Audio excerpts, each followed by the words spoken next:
Most people have heard the word anaphylaxis before, but far fewer people can recognize it when it's actually happening. And that's the gap.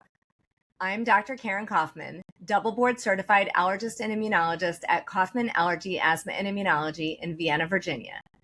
Today, I'm going to walk you through exactly what anaphylaxis is, what causes it, what's happening inside of your body when it occurs, how to recognize the warning signs, and most importantly, what to do in the first critical minutes.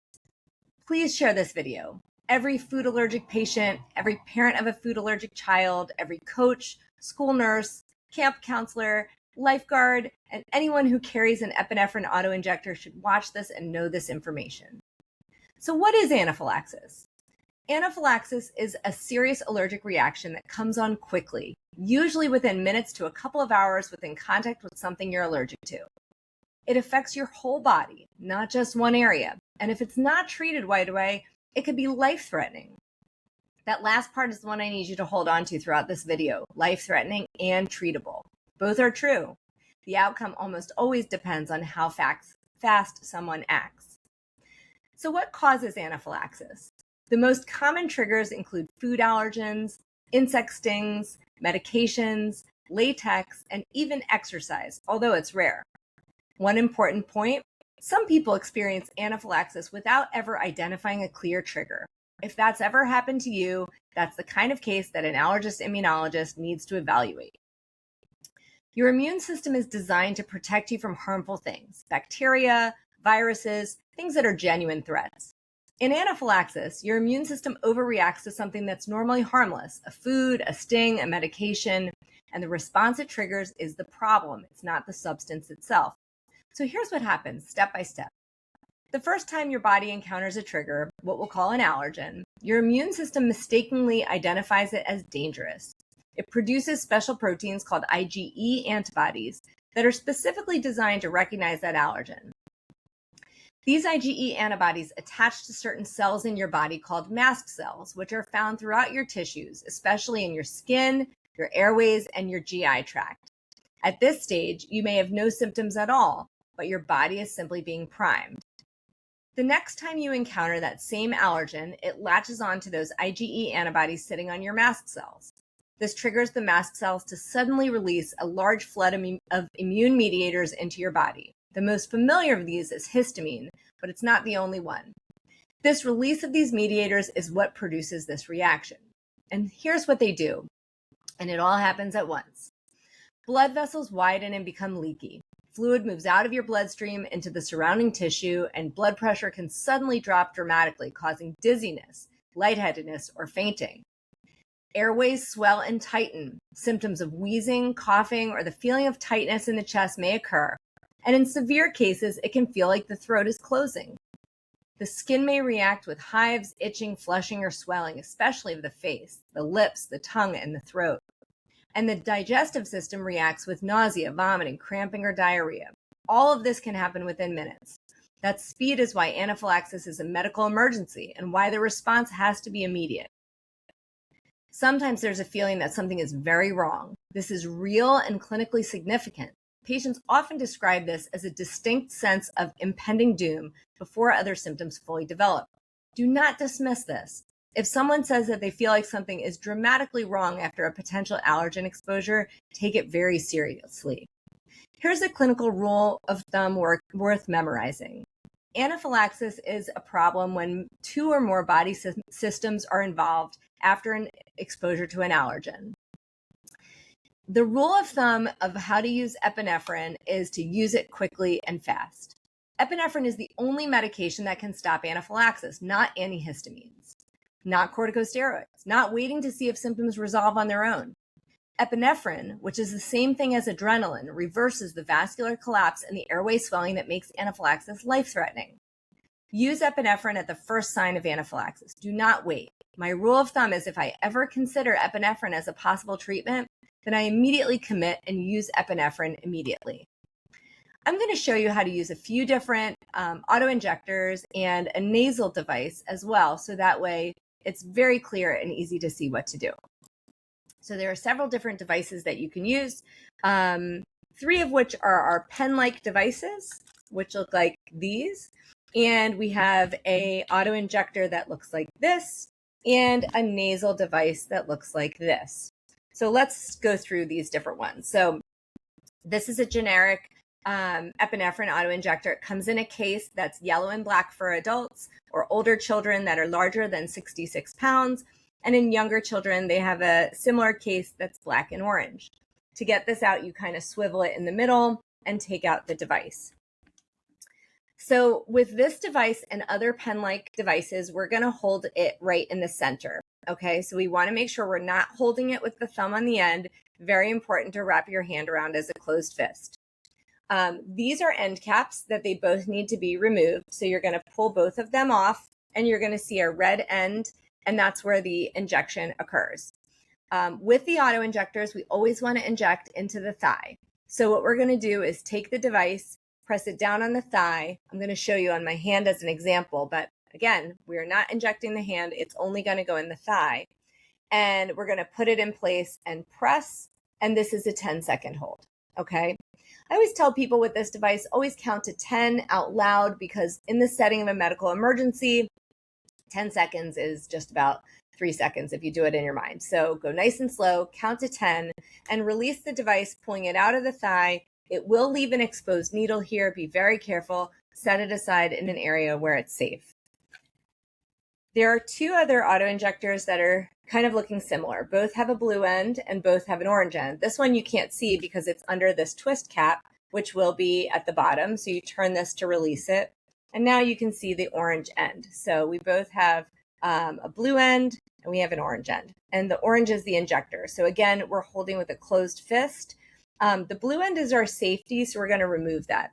To remove this one, we're going to start at the small end and lift it over the top, peeling it over so it comes right off. And now that's removed and this one's ready to go.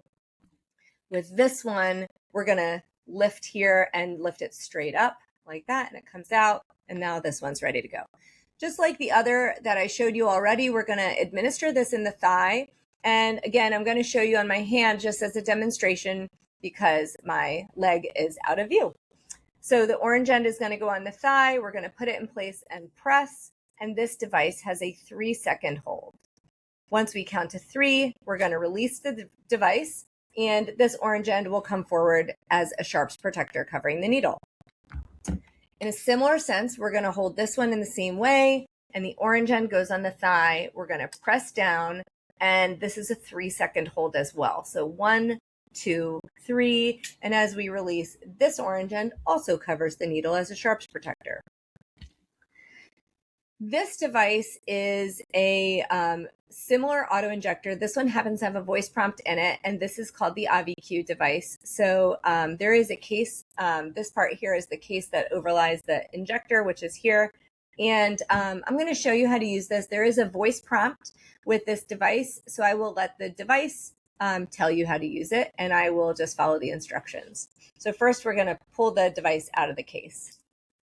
This trainer contains no needle or drug and is for training purposes only. Do not use this trainer during an allergic emergency.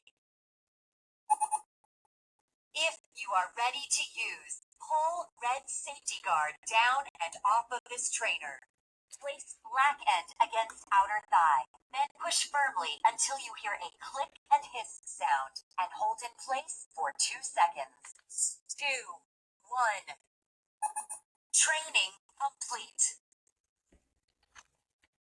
So that's the AviQ device. Very, very easy. Things to know about this one include that the needle will retract and pull back up into the device after use. So it's very, very easy. The amount of pressure you need when you press down on this device is about the same amount of pressure that if you're going to use a stapler to staple a packet of papers. Lastly, I want to show you this. This is the demonstrator for the Neffy device. This is intranasal epinephrine. Very, very easy to use. What you're going to do is hold it like this. And this, I'm not going to put this in my nose, but this is going to go right into one nostril. Up as far as the top of your fingernails should be touching the bottom of your nose. And then all you do is submerge that plunger. The medicine goes right into the nasal cavity.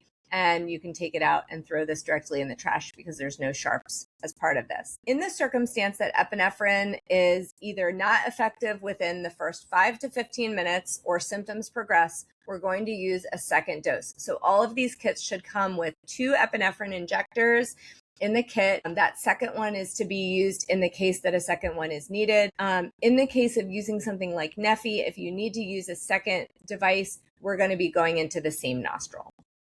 Okay, so now that we went over how to use the epinephrine auto-injectors, it's important to know what to do next. The old mantra used to be that everyone should call 911 and go to the emergency room. But of course, after living through the pandemic, that has changed a little bit because what happened is some people didn't want to go to the emergency room and then did not use their epinephrine, which is not what we want them to do. So the guidance is, if you use epinephrine and symptoms are severe and require a second dose, or if anaphylaxis is what's called a biphasic reaction, which means that it gets better after using epinephrine and then starts to come back requiring a second dose, you absolutely need emergency medical observation. In the circumstance that anaphylaxis happens and it's treated with epinephrine, and you're in a place where you have access to a second dose and you have someone who's with you to be able to help you if you need it, it is okay to observe on your own if that is something you're comfortable with. But if you're not, it's always better to seek out emergency care. It's important to monitor. So if the person, after having anaphylaxis, is conscious and not having difficulty breathing, it's important to lay them back and raise their legs to counteract the drop in blood pressure and get circulation going. However, if they're having trouble breathing, let them sit up in whatever position is most comfortable. We don't want to leave these patients alone. In the case that a second dose is available and needed, we want to use the device again within the next 5 to 15 minutes. And it's always important, again, to make sure you always have 2 auto-injectors with you at all times. They are not meant to be split up and kept in different places. It's very important to make sure you're prepared. Before I close, a few things I want you to take from this video. Anaphylaxis can happen to anyone with allergies, but it's more common in people with asthma, eczema, or a family history of severe allergic reactions. Each allergic reaction can be different. A mild reaction in the past does not mean that the next one will be mild. Do not use past reactions to predict future ones. Always carry 2 epinephrine auto-injectors or nasal devices if you have been prescribed them. Keep them accessible, not in a locker, not in a bag in the car. We want them with you where you can access them quickly. Wear a medical alert bracelet or necklace so others can act on your behalf in an emergency if you cannot speak for yourself. Most importantly, work with your allergist to create a written anaphylaxis action plan. Know your triggers, know your plan, and make sure the people around you know it too. If you or your child have a severe allergic reaction, or if you've been prescribed an epinephrine auto-injector or nasal device and you do not yet have a clear action plan, formal allergy testing, or a specialist managing your care, request a new patient appointment now. We are gladly taking new patient appointments here at Kaufman Allergy, Asthma, and Immunology in Vienna, Virginia. The link is in the description of this video. And please share it. The people who need it most are often the ones who have never thought to search for it.